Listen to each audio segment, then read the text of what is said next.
ప్రతిఘటన టీవీకి స్వాగతం. క్షణక్షణం మీకోసం. సిద్దిపేట జిల్లా దుబ్బాక మండలంలో ఆదివారం రాత్రి గాలివాన బీభత్సం సృష్టించింది.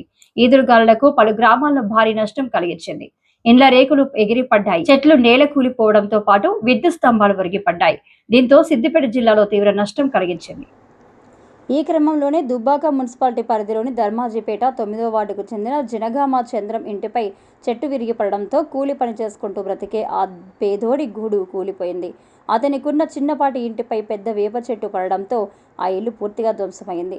దీంతో ఉండడానికి ఇల్లు లేక దిక్కుతోచని స్థితిలో ఉన్న చంద్రం తమను ప్రభుత్వం ఆదుకోవాలని విజ్ఞప్తి చేస్తున్నారు.